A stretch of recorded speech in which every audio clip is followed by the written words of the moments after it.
একজন ভয়ঙ্কর গুনাহগার যুবকও আল্লাহর রহমতে জান্নাতের পথে ফিরে আসতে পারে। বনী ইসরায়েলের যুগে কিফল নামে এক যুবক ছিল। সে প্রতিদিন নতুন নতুন নারীর সাথে জিনা করত। একদিন সে এক নারীকে ৬০ দিনার দিয়ে নিয়ে আসলো, কিন্তু যখন সে গুনাহ করতে যাবে, হঠাৎ সেই নারী কেঁদে উঠল। কিফল অবাক হয়ে জিজ্ঞাসা করল, তুমি কাঁদছ কেন? সে নারীটি বলল, আমি কখনো এই কাজ করিনি, অভাবের তাড়নায় আজ বাধ্য হয়েছি। এই কথা শুনে কিফলের হৃদয় কেঁপে উঠল। সে সাথে সাথে সরে গেল এবং বলল, তুমি এই টাকা রাখো, কিন্তু এই পাপ আমি করব না। তো মেয়েটি সেই টাকা নিয়ে চলে গেল। তারপর সেই রাতেই কিফল তওবা করে আল্লাহর কাছে ফিরে আসে এবং ওই রাতেই তার মৃত্যু হয়।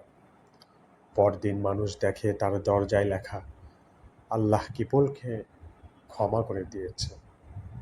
তাই কখনো হতাশ হবেন না, আল্লাহর রহমত সব গুনাহের চেয়ে বড়।